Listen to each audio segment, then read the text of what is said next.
بسم اللہ الرحمن الرحیم الحمدللہ رب العالمین الصلاة والسلام علی اشرف الانبیاء والمرسلین وعلی اہل بیتہ الطیبین الطاہرین المعصومین المظلومین ولعنۃ اللہ علی اعدائہم اجمعین من یومنا ھذا الی قیام یوم الدین اما بعد فقد قال اللہ تعالی وتبارک وقوله الحق بسم اللہ الرحمن الرحیم انما ولیکم اللہ ورسولہ والذین آمنوا الذین یقیمون الصلاۃ ویؤتون الزکاۃ وہم راکعون۔ صلوات پڑھیں۔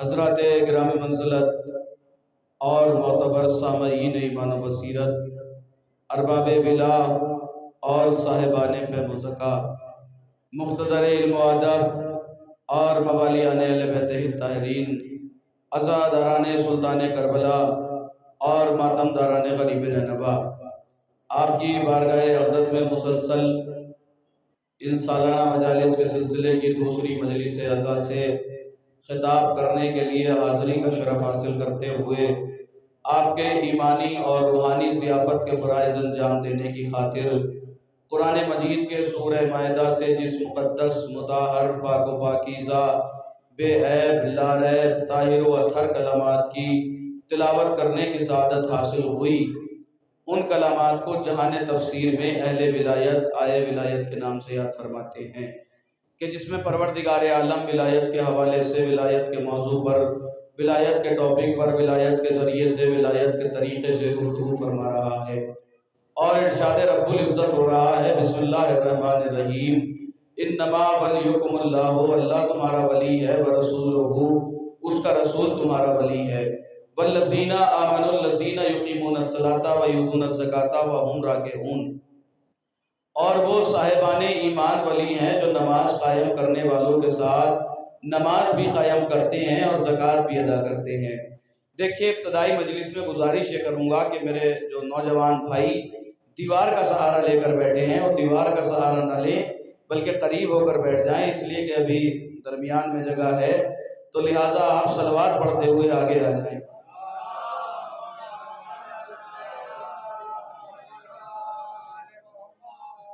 اور دیکھیے، اس وقت کی گفتگو کرنا میرے لیے بڑا ہی مشکل ہے، اس لیے کہ میرے بڑے بھائی قبلہ مولانا ولا صاحب تشریف فرما ہے اور ان کی موجودگی میرے لیے باعث شرف بھی ہے اور باعث افتخار بھی ہے، اس لیے ان کی موجودگی میں گفتگو کرنا مشکل ہے، کیونکہ عالم علم کا پہاڑ ہوا کرتا ہے اور میں ایک ذرہ بھی نہیں ہوں، عالم علم کا سمندر ہوا کرتا ہے اور میں ایک قطرہ بھی نہیں ہوں، لیکن بہرحال ذکر مشکل کشا ہے تو انشاءاللہ مشکل آسان ہو جائے گی، اور مجھے یقین کامل ہو جائے کہ میری مشکل آسان ہو جائے گی، اس کا بہترین ذریعہ یہ ہے کہ ایک صلوات بآواز بلند ارشاد فرمائیں۔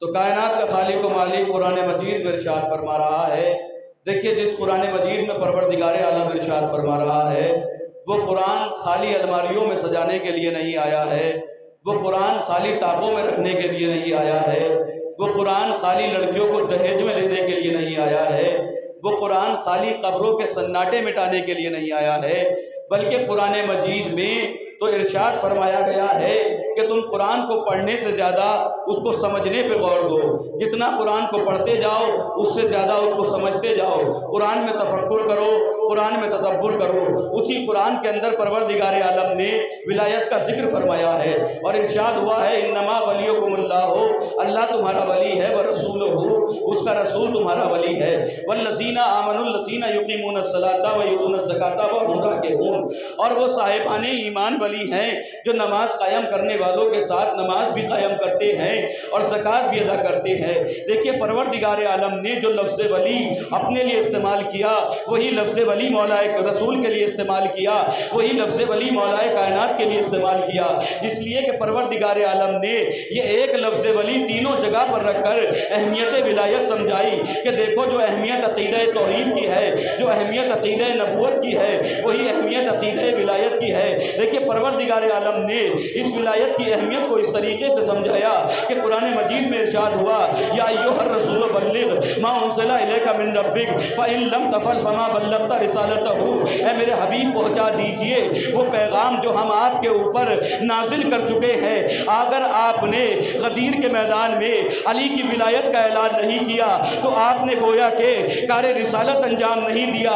اب میں اس محترم مجمع سے معلوم کرنا چاہتا ہوں کہ بھئی کار رسالت کیا ہے۔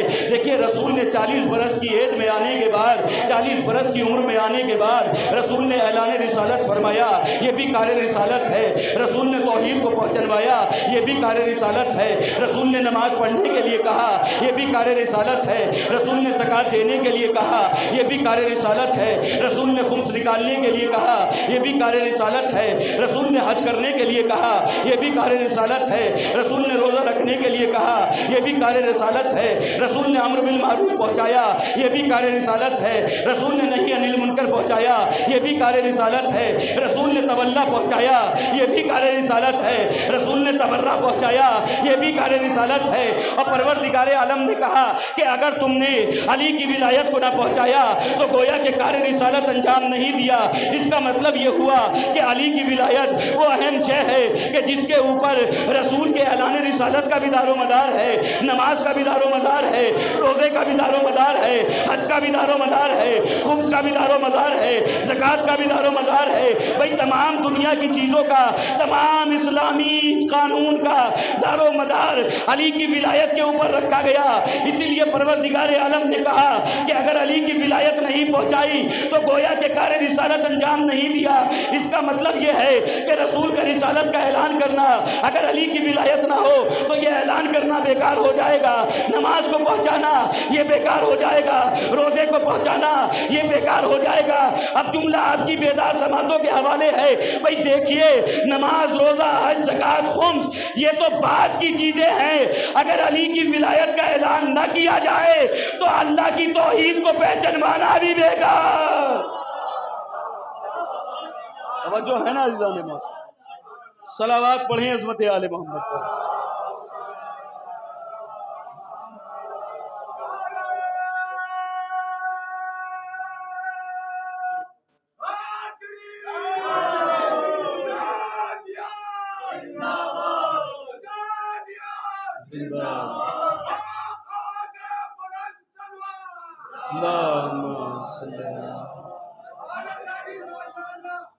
پروردگار عالم نے کہا کہ اللہ ولی ہے، اس کا رسول ولی ہے، اور مولا کائنات ولی ہے۔ لیکن عزیزان محترم یہ بھی تاریخ کی بڑی عجیب و غریب حقیقت ہے کہ سب سے زیادہ مظالم کا نشانہ اسی عقیدہ ولایت کو بنایا گیا۔ اس عقیدہ ولایت کے اوپر اتنے ظلم ڈھائے گئے کہ جناب میثم تمار کو جلا وطن کیا گیا سبب عقیدہ ولایت، جناب میثم کو سولی پر چڑھایا گیا سبب عقیدہ ولایت، جناب ابو ذر کو جلا وطن کیا گیا سبب عقیدہ ولایت۔ دیکھیے یہ سلسلہ ماضی ہی میں نہیں تھا، بلکہ آج بھی جہاں جہاں بھی شیعہ حیدر کرار پر ظلم ڈھائے جاتے ہیں سبب عقیدہ ولایت ہوتا ہے۔ اور سب سے بڑا ظلم اس عقیدہ ولایت پر یہ ڈھایا گیا کہ یہ عقیدہ ولایت جو نیابت توحید کرنے کے لیے آیا تھا، جو توحید کی نیابت کرنے کے لیے آیا تھا، اس کے اوپر اتنا بڑا ظلم یہ ڈھایا گیا کہ اس عقیدہ ولایت کو خلافت کی ضد سمجھا گیا، غدیر کو سقیفہ کی ضد سمجھا گیا۔ دیکھیے غدیر سقیفہ کے تردید کا نام نہیں ہے، اس لیے کہ جب پہلی خلافت کا دور آیا اور مولا کائنات سے بیعت طلب کی گئی تو مولا نے اپنی فضیلت کے لیے بہت ساری حدیثوں کو پیش فرمایا، مولا نے بہت ساری آیتیں پیش فرمائی۔ بھئی مولا نے یہ فرمایا کہ میں مرد میدان ہوں، مولا نے یہ فرمایا کہ میں کل ایمان ہوں، مولا نے یہ فرمایا میں قاتل مذہب و انتر ہوں۔ لیکن جب پہلی خلافت کا دور آیا تو مولا نے اس منزل پر نہ تو حدیث غدیر کو پیش کیا، نہ آئے غدیر کو پیش کیا، مولا کا یہ عمل کر کے دنیا کو پیغام دیا۔ دیکھو نہ تو آیت غدیر پیش کی گئی نہ حدیث غدیر پیش کی گئی، اب جملہ آپ کے حوالے ہے۔ مولا نے یہ کر کے دنیا کو بتایا کہ دیکھو غدیر سقیفہ کے دین کی تردید کا نام نہیں ہے، بلکہ اللہ کے دین کی تکمیل کا نام غدیر ہے۔ توجہ ہے نا ادھر؟ غدیر سقیفہ کے دین کی تردید کا نام نہیں ہے، بلکہ غدیر کیا ہے؟ غدیر اللہ کے دین کی تکمیل کا نام ہے۔ تو ظلم کیا ہوا کہ اسے خلافت سے ملایا گیا، اور یہ سمجھا گیا کہ غدیر خلافت کی ضد ہے، یہ سمجھا گیا کہ غدیر سقیفہ کی ضد ہے۔ دیکھیے دنیا کے اندر تقابل کرنے کا ایک قانون ہوتا ہے، تقابل کرنے کا ایک طریقہ ہوتا ہے۔ ایسا نہیں ہے کہ آپ باطل سے باطل کا تقابل کرنے لگے، حق سے حق کا تقابل کرنے لگے، حق سے باطل کا تقابل کرنے لگے۔ دیکھیے تقابل کا ایک قانون ہے، تقابل کا ایک طریقہ ہے۔ ایسا نہیں ہے کہ آپ حق اور باطل کو ملانے لگے۔ بھئی دیکھیے تقابل کا ایک طریقہ ہے، تقابل کا ایک قانون ہے۔ ایسا نہیں ہے کہ آپ آدم و ابلیس کا تقابل کرنے لگے، ابراہیم و نمرود کا تقابل کرنے لگے، موسیٰ اور فرعون کا تقابل کرنے لگے، اس لیے کہ تقابل کا ایک قانون ہے۔ بھئی جب آدم و ابلیس کا تقابل نہیں ہو سکتا ہے، ابراہیم اور نمرود کا تقابل نہیں ہو سکتا ہے، موسیٰ اور فرعون کا تقابل نہیں ہو سکتا ہے، تو پھر غدیر اور سقیفہ کا تقابل نہیں ہو سکتا۔ توجہ ہے نا ایذان موت؟ دیکھیے تقابل کا ایک طریقہ ہے، تقابل کا ایک قانون ہے۔ اگر آپ توجہ فرمائیں گے تو انشاءاللہ ایک ایک جملے میں تاریخ کا برق لٹتا چلا جائے گا اور گفتگو میں لطف آ جائے گا، اگر آپ میرا ساتھ دیں گے۔ اور مجھے یقین ہے کہ آپ میرا ساتھ دیں گے، اس لیے کہ آپ نے ان ولیوں کا دامن تھاما ہے جو ساتھ نبھانے والے ہیں، ان لوگوں کا دامن نہیں تھاما ہے جو نبی کا ساتھ چھوڑ کر بھاگ جانے والے ہیں۔ توجہ ہے نا عزیزان محترم؟ تو تقابل کا ایک قانون ہے، تقابل کا ایک طریقہ ہے۔ ایسا نہیں ہے کہ حق اور باطل کا تقابل ہونے لگے گا۔ دیکھیے دنیا کے اندر بہت سارے گھر بنائے جاتے ہیں، ایک سے ایک گھر بنایا جاتا ہے، 100 کمروں پر مشتمل گھر ہوتے ہیں، بہت زیادہ پیسے لگا کر گھر بنائے جاتے ہیں، ہیرے جواہرات لگا کر گھر بنائے جاتے ہیں، لیکن مالیت کی بنیاد پر آپ کسی گھر کا مقابلہ اللہ کے گھر سے نہیں کر سکتے۔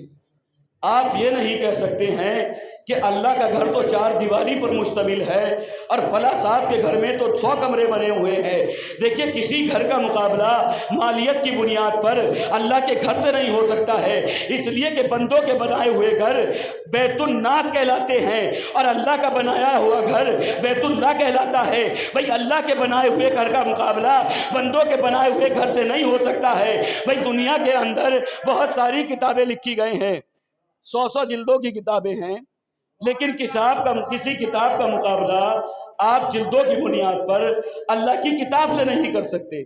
آپ یہ نہیں کہہ سکتے ہیں کہ فلاں صاحب نے اتنی بڑی کتاب لکھی ہے کہ اس کے اندر 50 جلدیں ہیں، اس کے اندر 60 جلدیں ہیں، اس کے اندر 100 جلدیں ہیں، اس لیے کہ لوگوں کی لکھی ہوئی کتابیں کلام الناس کہلاتی ہیں، اللہ کا بھیجا ہوا قرآن مجید کلام اللہ کہلاتا ہے۔ یعنی بندوں کی بنائی ہوئی چیزوں کا مقابلہ، توجہ عزیزان محترم، بندوں کی بنائی ہوئی چیزوں کا مقابلہ اللہ کے بنائے ہوئے سے نہیں ہو سکتا ہے۔ یعنی کلام اللہ کا مقابلہ کلام الناس سے نہیں ہو سکتا ہے، بیت اللہ کا مقابلہ بیت الناس سے نہیں ہو سکتا ہے۔ تو بھئی جب فیصلہ ہو گیا کہ بندوں کے بنائے ہوئے کا مقابلہ اللہ کے بنائے ہوئے سے نہیں ہو سکتا، یعنی بندوں کے گھر کا مقابلہ اللہ کے گھر سے نہیں ہو سکتا ہے، بندوں کی کتاب کا مقابلہ اللہ کی کتاب سے نہیں ہو سکتا ہے، تو مجھے جملہ کہنے کا حق ہے۔ بھئی جب بیت اللہ کا مقابلہ بیت الناس سے نہیں ہو سکتا ہے، کلام اللہ کا مقابلہ کلام الناس سے نہیں ہو سکتا ہے، تو پھر خلیفۃ اللہ کا مقابلہ ارے خلیفۃ الناس سے کیسے ہو جائے؟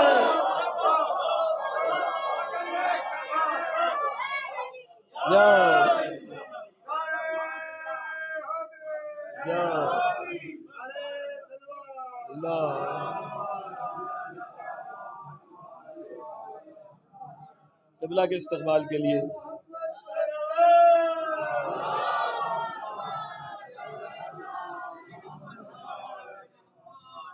اللہ کے بنائے ہوئے کا مقابلہ بندوں کے بنائے ہوئے سے نہیں ہو سکتا ہے۔ دیکھیے ابھی بچے نے نعرہ لگایا اور آپ لوگوں نے جواب دیا، لیکن جواب ویسے نہیں دیا جیسے جواب دینے کا حق ہوتا۔ میں 4 مصرے پیش کرتا ہوں کہ کیا بتاؤں آپ کو کتنا بڑا دل ہو گیا. یہ شعر اس بچوں کے والدین کے لیے کہ جنہوں نے اس کو یہ تربیت دی کہ یہ علی کے نام کا نعرہ لگا رہا. اور دیکھیے عزیزان محترم، میں تو ایک جملہ کہا کرتا ہوں کہ ہمارے یہاں مجلس میں بیٹھنے والے بچوں کو تمیز ہوتی ہے، ورنہ ہم نے تو تاریخ اسلام میں ایسے بھی بزرگ دیکھے ہیں کہ جنہیں بزم رسول میں بیٹھنے کی تمیز نہیں تھی. کیا بتاؤں آپ کو کتنا بڑا دل ہو گیا، میرا بیٹا یا علی کہنے کے قابل ہو گیا. کیا بتاؤں آپ کو کتنا بڑا دل ہو گیا، میرا بیٹا یا علی کہنے کے قابل ہو گیا. ارے ماتمی تھے محو ماتم، میرا بیٹا اس گھڑی میری انگلی چھوڑ کر حلقے میں شامل ہو گیا. دونوں ہاتھ بلند کر کے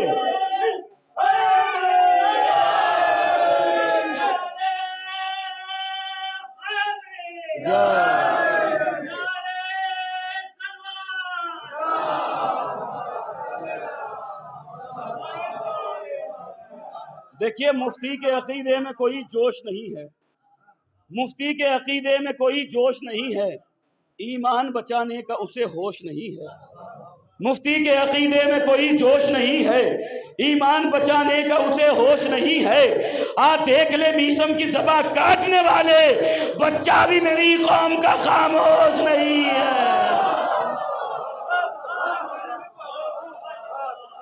صلوات پڑھیں عظمت آل محمد. دیکھیے ہمارا ملک اتنا پیارا ہے کہ ہم اس ملک میں عزاداری منا رہے ہیں، اور کھل کر عزاداری منا رہے ہیں، اس لیے کہ اس ملک میں آنے کی آپ کے مولا نے تمنا فرمائی تھی. اس لیے شاعر نے کہا کہ بس ایک ملک ایسا ہے سارے جہان میں، بس ایک ملک ایسا ہے سارے جہان میں، جس کی ثنا ملے گی ہمیں ہر زبان میں. بس ایک ملک ایسا ہے سارے جہان میں، جس کی ثنا ملے گی ہمیں ہر زبان میں، جن خوبیوں کا نام نہیں آسمان میں.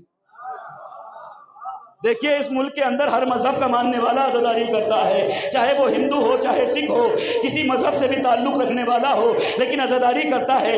اس لیے کہ آج 14 اگست ہے اور کل 15 اگست ہے، ہم یوم آزادی منائیں گے. اور دیکھیے اگر کوئی 15 اگست کے دن ترنگے جھنڈے کے نیچے جانے کے بعد اگر سلوٹ نہ کرے تو اسے دیش دروہی کہا جاتا ہے. اب میں جملہ آپ کے حوالے کرتا ہوں بھئی، جیسے اگر کوئی 15 اگست کے دن ہندوستانی ترنگے کے نیچے جانے کے بعد سلیوٹ نہ کرے تو اس کو دیش دروہی کہا جاتا ہے.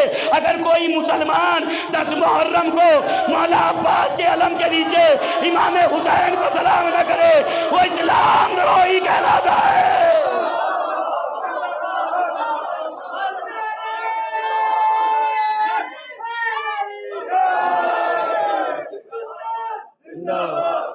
مل کر بولے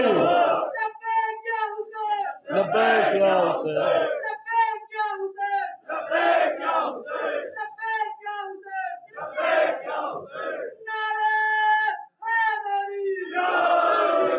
بس ایک ملک ایسا ہے سارے جہان میں، جس کی ثنا ملے گی ہمیں ہر زبان میں، جن خوبیوں کا نام نہیں آسمان میں، وہ خوبیاں تمام ہیں ہندوستان میں، وہ خوبیاں تمام ہیں ہندوستان میں.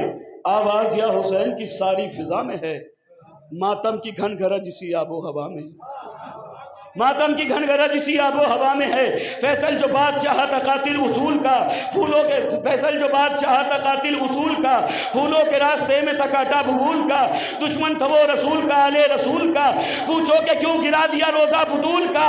ارے اتنی جگہ نہیں ہے سعودی جہان میں جتنے امام والے ہیں ہندوستان. اتنی جگہ نہیں ہے سعودی جہان میں. دونوں ہاتھ بلند کر کے تاریخی نعرہ. اتنی جگہ نہیں ہے سعودی جہان میں جتنے امام باڑے ہیں ہندوستان میں. لکڑی جمع کریں گے نہ گھر کو جلائیں گے، لکڑی جمع کریں گے نہ گھر کو جلائیں گے. بنتے نبی نہ ہم تیرے دل کو دکھائیں گے، بھوکے رہیں گے پر تیری نظریں دلائیں گے، بھوکے رہیں گے پر تیری نظریں دلائیں گے. ہندی ہے پر حسین کا ماتم منائیں گے، ہندی ہے پر حسین کا ماتم منائیں گے. ارے یہ بی بی یہ سعودیہ نہیں ہندوستان ہے، شاید اسی لیے میرا بھارت مان ہے. صلوات پڑھیں عظمت آل.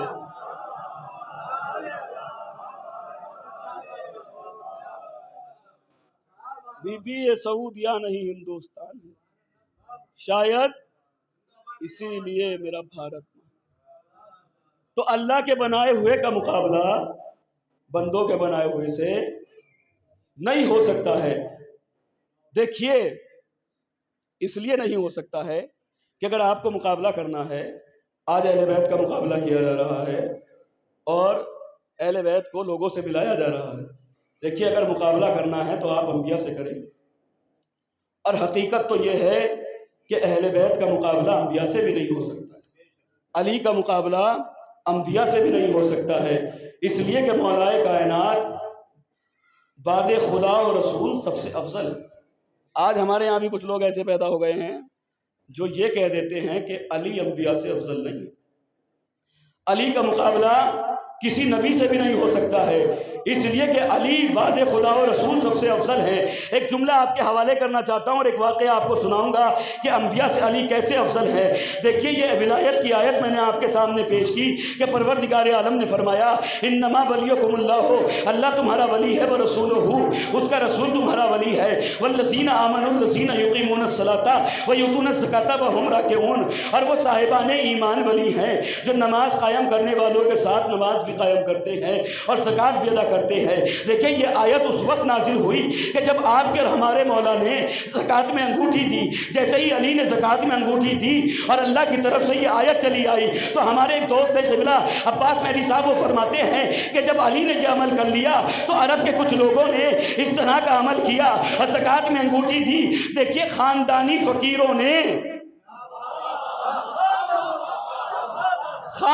فقیروں نے فرضی فقیر بنائے اور فرضی فقیر بنانے کے بعد نماز پڑھنا شروع کی اور نماز پڑھنے کے بعد زکوٰۃ میں انگوٹھی دی. دیکھیے کئی دن تک لوگ دیتے رہے لیکن اللہ کی طرف سے کوئی آیت نہیں آئی، اللہ کی طرف سے کوئی آیت نہیں آئی. اب جملہ آپ کی بیدار سماعتوں کے حوالے ہے. دیکھیے اگر علی کے بغض میں کوئی عمل کیا جائے تو اللہ کی طرف سے آیت تو نہیں آتی ہے لیکن لعنت ضرور آ جاتی. توجہ ہے نا ادھر؟ تو علی سب سے افضل کیسے؟ آپ کے اور ہمارے مولا کے ایک چاہنے والے ہیں جن کا نام تاریخ میں ساسا ابن سہان ملتا. ساسا مولا کی خدمت میں آئے. جب آپ زیارتوں کے لیے جائیں گے اور مسجد کوفہ جائیں گے، خدا آپ تمام حضرات کو زیارت سے مشرف فرمائے. زور سے تو آمین کہہ دیجئے بھائی. جانا نہیں ہے کیا؟ جانا ہے تو صلوات پڑھیں عظمت عالم.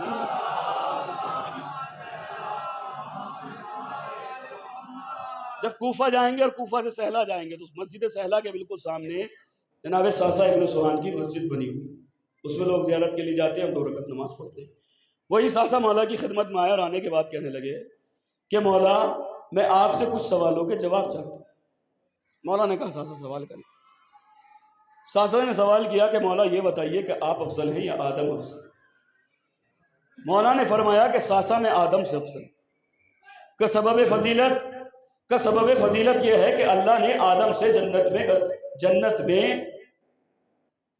گندم کھانے کے لیے منع کیا لیکن آدم نے کھا لیا.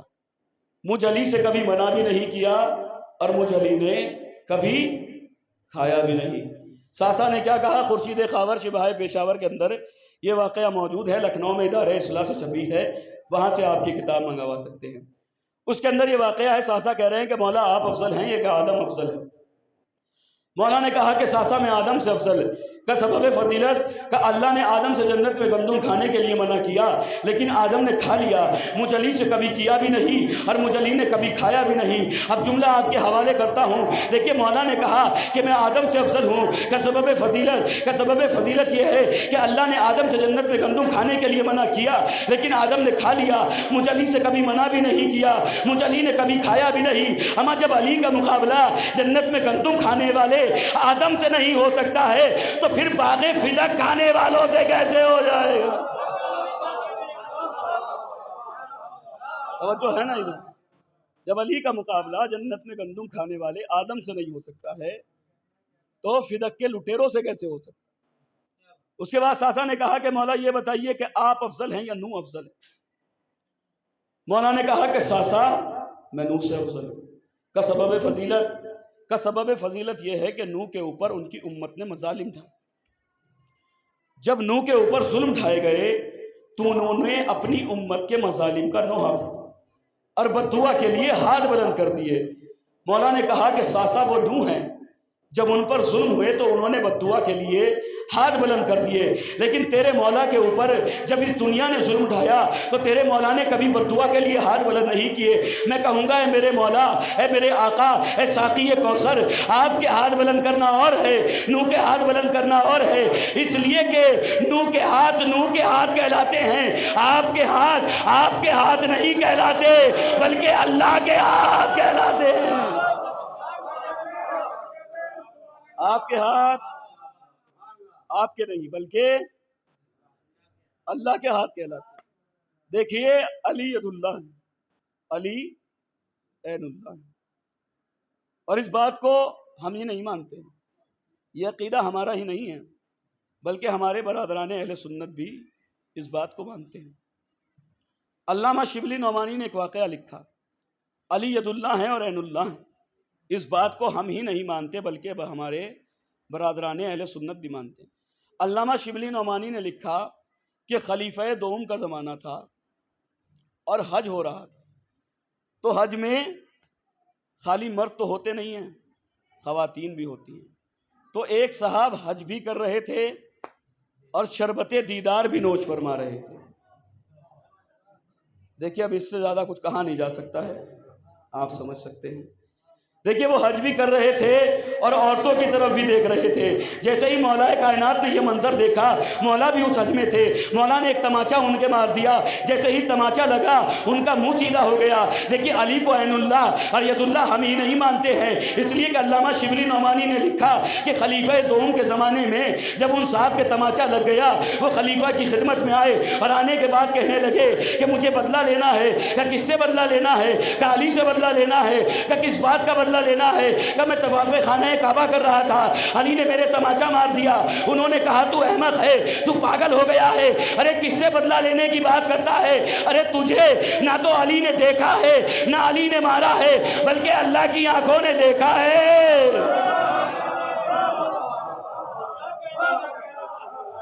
اللہ کی آنکھوں نے دیکھا ہے، اللہ کے ہاتھوں نے مارا ہے۔ صلوات پڑھیں عظمت آل محمد پر۔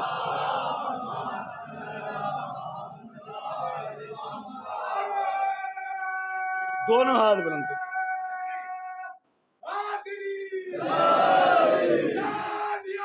زندہ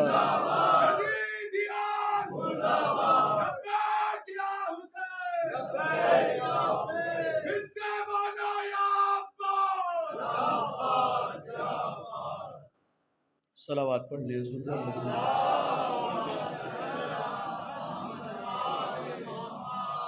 دیکھیے جب بھی علی کے نام کا نعرہ لگے تو جواب دینے میں شرمائے نہیں، اس لیے کہ دنیا میں علی علی کرنے کے عادی ہو جائیں گے، اس لیے کہ یہاں کی عادتیں یہیں پر کام نہیں آئیں گی بلکہ وہاں پر بھی کام آئیں گی، اس لیے کہ کسی بھی انسان کو اس دنیا میں نہیں رہنا ہے بلکہ اس دار فانی کو چھوڑ کر دار بقا کی طرف جانا ہے۔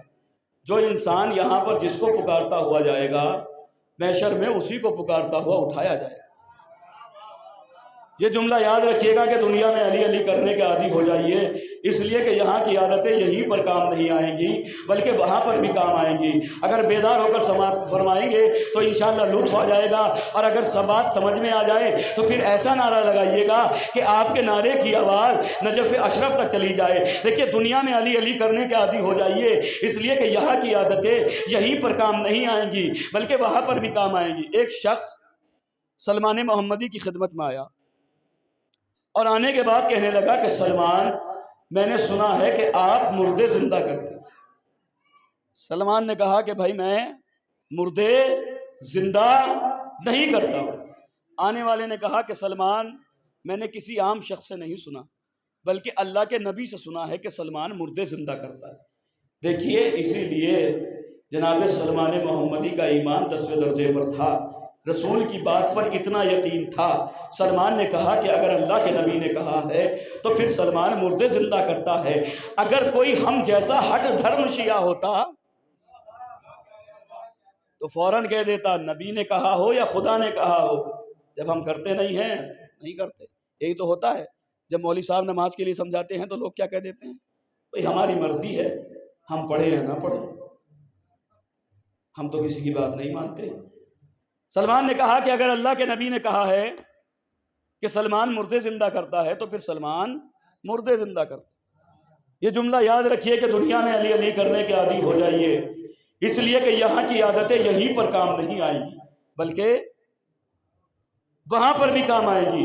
آنے والے نے کہا کہ اللہ کے نبی نے کہا ہے، سلمان نے کہا کہ اگر اللہ کے نبی نے کہا ہے تو پھر سلمان مردے زندہ کرتا ہے۔ آنے والا سلمان کو لے کر قبرستان میں گیا اور جانے کے بعد ایک قبر کی طرف اشارہ کیا اور اشارہ کرنے کے بعد کہا اس قبر کے اندر جو مردہ ہے آپ اس کو زندگی دے دیجئے۔ سلمان محمدی نے 2 رکعت نماز پڑھی اور نماز پڑھنے کے بعد فرمایا کہ اللہ کے نبی نے کہا ہے کہ سلمان مردے زندہ کرتا ہے۔ دیکھیے جب عزت ملتی ہے تو علی کے چاہنے والے عبادتیں کیا کرتے ہیں۔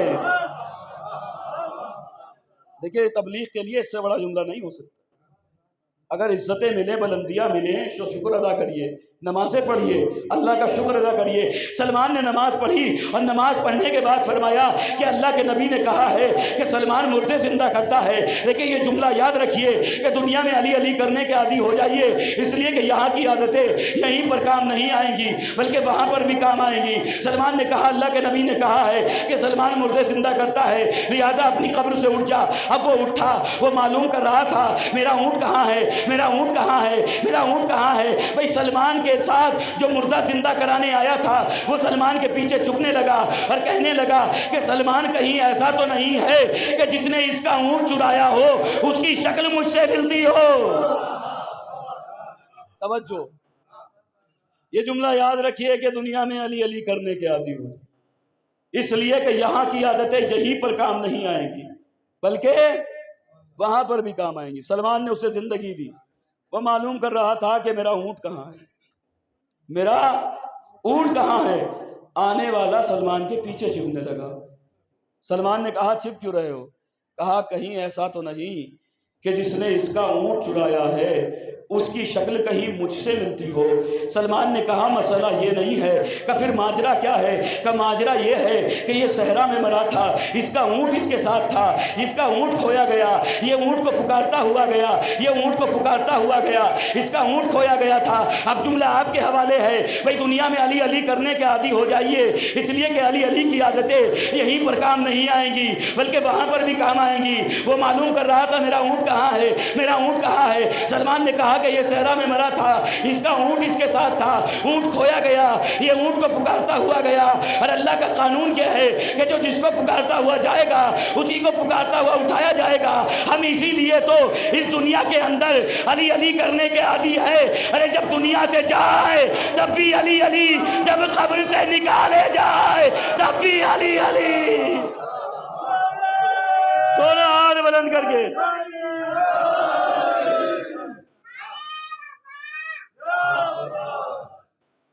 صلوات پڑھیں حضرت علی پر۔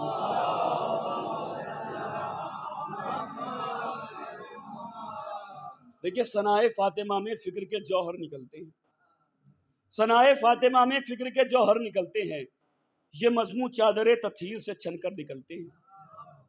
ثنائے فاطمہ میں فکر کے جوہر نکلتے ہیں، یہ مضمون چادر تطہیر سے چھن کر نکلتے ہیں۔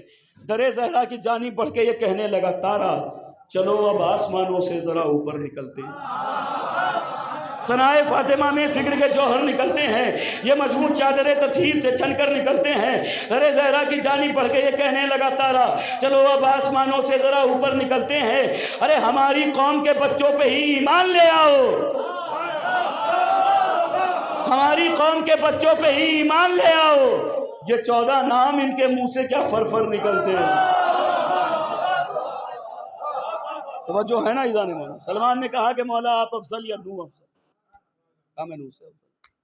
اس کے بعد سلمان نے کہا کہ مولا یہ بتائیے کہ آپ افضل ہیں یا موسیٰ افضل ہے؟ مولا نے کہا کہ سلمان میں موسیٰ سے افضل کا سبب فضیلت. اب مولا نے سوال کر لیا کہ ساسا یہ بتاؤ کہ تم نے قرآن پڑھا ہے؟ کہا جی مولا پڑھا ہے. کہا کیا پڑھا ہے؟ موسیٰ کا واقعہ پڑھا ہے؟ کہا پڑھا ہے. کیا پڑھا ہے؟ کہا موسیٰ سے اللہ نے کہا کہ جاؤ مصر جا کر تبلیغ دین کر. موسیٰ نے کہا کہ پالنے والے میں اکیلا نہیں جاؤں گا، اس لیے کہ میں نے مصر میں رہنے والوں میں سے ایک کو مار دیا ہے، کہیں ایسا نہ ہو کہ اس کے قبیلے والے مجھ سے بدلہ لینے لگے. دیکھیے وہ موسیٰ ہیں جو اپنی حفاظت کے لیے اپنے بھائی کو لے کر جا رہے ہیں. آپ اور ہم اس مولا کو مانتے ہیں جو اپنی بھائی کی حفاظت کے لیے میدان میں چلا. یہ تو خطابت کا جملہ تھا، اب اپنے مولا کا جملہ سنیے. ساسا نے کہا کہ مولا آپ افضل ہیں یا موسیٰ؟ کہ میں موسیٰ سے افضل. کہ سبب فضیلت؟ کہ تم نے قرآن پڑھا ہے؟ کہ جی مولا پڑھا ہے. کہ کیا پڑھا ہے؟ کہ میں نے پڑھا یہ ہے کہ اللہ نے موسیٰ سے کہا، توجہ سے جملہ سماعت فرمائیے گا، آپ کے مولا کا جملہ ہے. اللہ نے موسیٰ سے کہا کہ جاؤ مصر جا کر تبلیغ دین کرو. موسیٰ نے کہا کہ پالنے والے اکیلا نہیں جاؤں گا، اپنے بھائی کو اپنے ساتھ لے کر جاؤں گا، اس لیے کہ میں نے مصر میں رہنے والوں میں سے ایک کو مار دیا ہے، کہیں ایسا نہ ہو کہ اس کے قبیلے والے اس کے گھر والے مجھ سے بدلہ لینے لگے. مولا نے کہا کہ ساسا یہ بتاؤ کہ موسیٰ کن میں جانے سے ڈر گئے؟ کہ موسیٰ ان میں جانے سے ڈر گئے کہ جن میں سے ایک کو مارا. مولا مسکرائے اور مسکرانے کے بعد فرمایا کہ دیکھو موسیٰ وہ ہے کہ جو ان میں جانے سے ڈر جاتا ہے کہ جن میں سے ایک کو مارا، لیکن تیرا مولا علی ان لاکھوں میں اکیلا گھومتا ہے کہ جن میں سے کسی کے بابا کو مارا ہے، کسی کے دادا کو مارا ہے، کسی کے پردادا کو مارا ہے.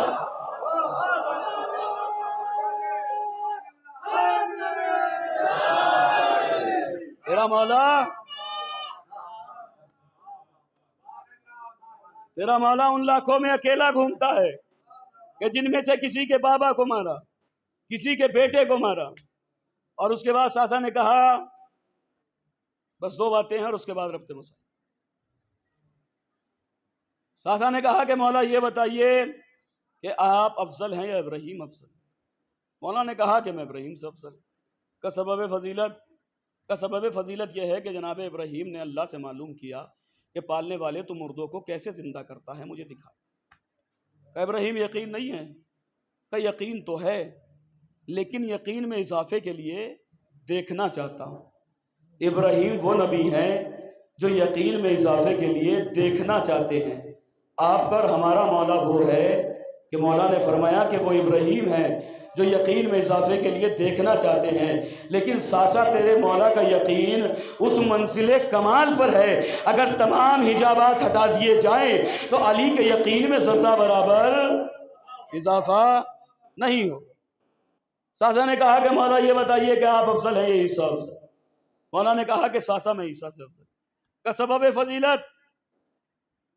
مولا نے کہا ساسا علی کا چاہنے والا ہو کر معلوم کر رہا ہے کہ سبب فضیلت کیا ہے.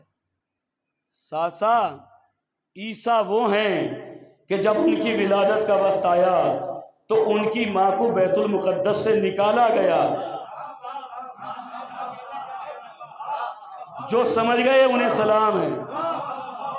عیسیٰ وہ ہیں کہ جب ان کی ولادت کا وقت آیا تو ان کی ماں کو بیت المقدس سے نکالا گیا. لیکن تیرا مولا وہ ہے کہ جب ولادت کا وقت آیا تو میری ماں کو خانہ کعبہ میں بلایا. عیسیٰ وہ کہ جب ولادت کا وقت آئے تو ماں کو بیت المقدس سے.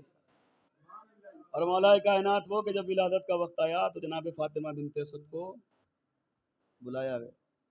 جب جناب فاطمہ بنت اسد پہنچی تو اندر سے کیا آواز آئی؟ اے میری پاک کنیز اندر آ جائی.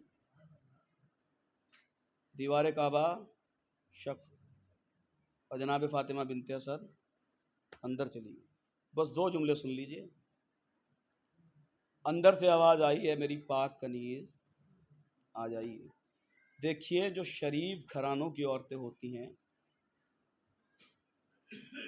وہ اپنے مردوں کے علاوہ کسی اور کی آواز پہچانا نہیں کرتی ہے. توجہ عزیزان محترم، دیکھیے اندر سے آواز آئی کہ اے میری پاک کنیز اندر تشریف لے آؤ۔ جناب فاطمہ بنت اسد جناب ابو طالب ہی کی آواز کو جانتی تھی۔ بھئی میں جملہ کہنا چاہتا ہوں کہ اللہ کو اس گھرانے کا لہجہ کتنا پسند آیا۔ ارے کعبے میں بولا تو باپ کے لہجے میں، معراج میں بولا تو بیٹے کے لہجے میں۔ جناب فاطمہ بنت اسد 3 دن رہی اور اس کے بعد آ گئی۔ جب آئیں تو عرب کی عورتوں نے، جو خواتین کا مزاج ہوتا ہے، سبھی جگہ کی خواتین ایک جیسی ہوتی ہیں، چاہے وہ عرب کی ہو یا ہندوستان کی، سوال بہت کرتی ہیں۔ جب لوٹ کر آئی تو سوال کیا، آخری جملہ اور اس کے بعد آپ کی زحمت تمام۔ جب جناب فاطمہ بنت اسد لوٹ کر آئیں تو عرب کی رہنے والی جناب فاطمہ بنت اسد کے ہم مبارکباد کے لیے آئیں اور معلوم کرنے لگی کہ آپ کیسے گئیں۔ جناب فاطمہ بنت اسد نے فرمایا کہ جب میں پہنچی تو خانہ کعبہ کی دیوار شک ہو گئی۔ عرب کی رہنے والی عورتوں نے کہا کہ جب دیوار شک ہو گئی، آپ ڈری نہیں، آپ گھبرائی نہیں، آپ پریشان نہیں ہوئی۔ جناب فاطمہ بنت اسد نے فرمایا ارے میں کسی فرار کی ماں تھوڑا ہی تھی، میں تو فرار کی ماں۔ تو عزیزان محترم، پروردگار عالم نے کہا اللہ ولی، اس کا رسول ولی اور مولا کائنات۔ دیکھیے یہی ولایت کا گھرانہ جہاں ان کے اتنے فضائل کو کوئی شمار نہیں کرتا، وہیں ان کے اتنے مسائل کہ انہیں بھی کوئی شمار نہیں، اور اتنے مظالم ڈھائے گئے کہ مولا علی کو مسجد کوفہ میں ضربت لگائی گئی، شہزادی کونین کے اوپر جلتا ہوا دروازہ گرایا گیا، امام حسن کے جنازے میں تیر برسائے گئے، اور امام حسین کو کربلا کے میدان میں 3 روز کا بھوکا پیاسا شہید کر دیا۔ جزاک اللہ عزادارو، آپ رونے کے لیے آمادہ ہیں، خدا آپ کو کوئی غم نہ دے سوائے غم اہل بیت کے۔ عزادارو مجھ سے کہا گیا ہے کہ جناب علی اکبر کے مسائل، عزادارو جب کربلا کے میدان میں سب شہید ہوتے رہے اور امام حسین لاشیں لاتے رہے، تو جناب علی اکبر آئے اور آنے کے بعد کہتے ہیں بابا، اے بابا کیا مجھے مرنے کی اجازت ہے؟ اے بابا مجھے رن کی اجازت ملے گی؟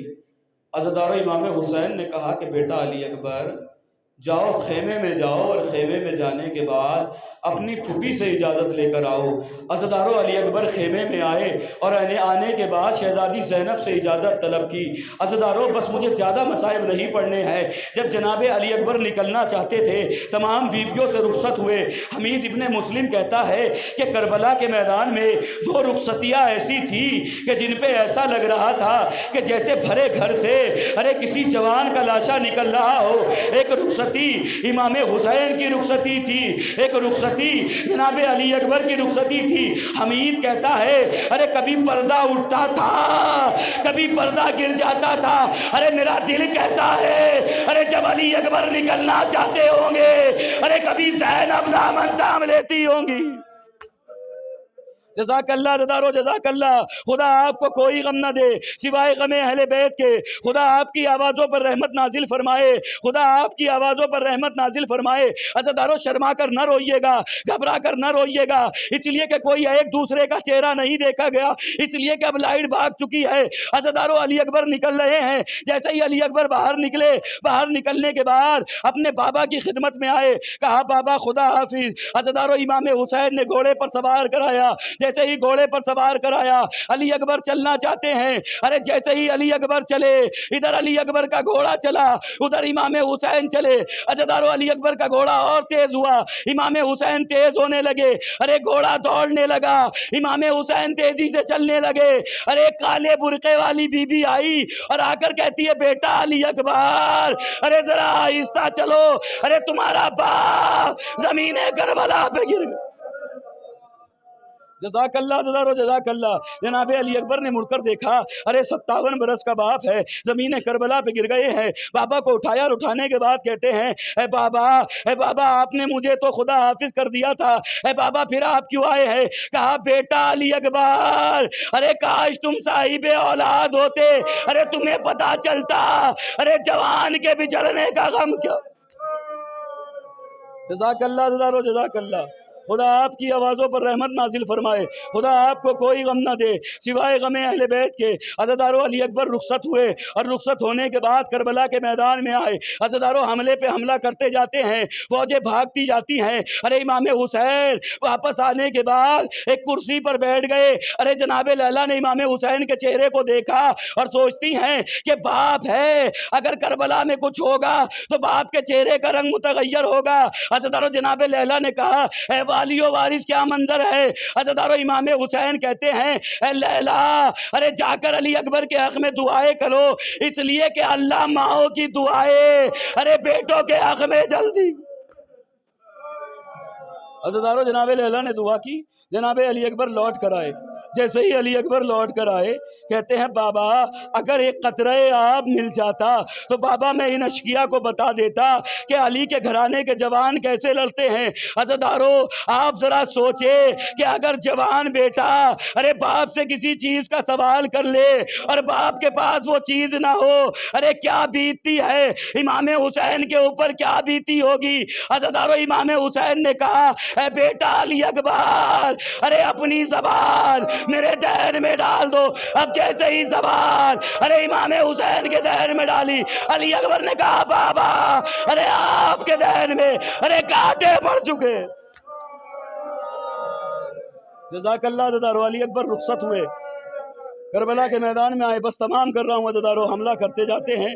عزادارو وہ وقت آیا کہ جب فاطمہ کے گھرانے کا چاند ارے شام کے سیاہ بادلوں میں گر گیا۔ عزادارو جیسے ہی علی اکبر ارے زین سے زمین پر آئے، اپنے بابا کو سلام آخر کیا۔ عزادارو امام حسین ارے علی اکبر کے لاشے پر پہنچے۔ عزادارو علی اکبر نے ایک ہاتھ سے سلام کیا۔ امام حسین کہتے ہیں بیٹا علی اکبر، ارے آپ تو دونوں ہاتھوں سے سلام کرتے تھے۔ کہا بابا ایک ہاتھ ارے سینے پہ رکھا ہوا ہے، ارے ظالم نے برچی کی انی توڑی ہے اور کہا ہے میں نے سنا ہے ارے تیرا باپ بڑا صابر ہے، میں دیکھنا چاہتا ہوں کہ حسین کا صبر کتنا ہے۔ عزادارو امام حسین نے ارے آستین الٹی اور الٹنے کے بعد اب جو انگلیوں کو ارے اکبر کے کلیجے کی برچی کی انی میں ڈالا، عزادارو یا علی کہہ کے اب جو برچی کی انی نکالی، ارے برچی اکیلی نہ نکلی، علی اکبر کا کلیجہ۔ عزادارو علی اکبر کا کلیجہ نکلا۔ امام حسین نے جوان کا لاشا اٹھایا، جوان کا لاشا اٹھا کر لے کر چلتے ہیں۔ حسین کچھ قدم چلے، اس کے بعد بیٹھ گئے۔ عزادارو پھر اٹھایا، پھر کچھ قدم چلے، اس کے بعد پھر بیٹھ گئے۔ ارے آواز دی ہے بنی ہاشم کے بچوں، ارے آؤ، ارے ضعیف سے جوان کا لاشا نہیں اٹھتا۔ ارے علی اکبر کا لاشا ارے خیمے میں پہنچا، ارے بیویوں نے ماتم کیا۔ آخری جملے ہیں، حق گریہ ادا کریے گا۔ ارے حسین ایک ایک بیوی کو دیکھتے جاتے ہیں مگر علی اکبر کی ماں نظر نہیں آئی۔ ارے شہزادی زینب کو بلایا، کہا بہن زینب، ارے علی اکبر کی ماں نظر نہیں آتی۔ عزادارو جناب زینب اس خیمے میں گئی کہ جہاں جناب لیلا تھی۔ کہا بھابی جان ارے علی اکبر کا ماتم نہ کرو گی؟ کہا شہزادی ارے جب سے علی اکبر کے مرنے کی خبر آئی ہے ارے مجھے دکھائی نہیں دیتا، میرا علی اکبر مار دیا۔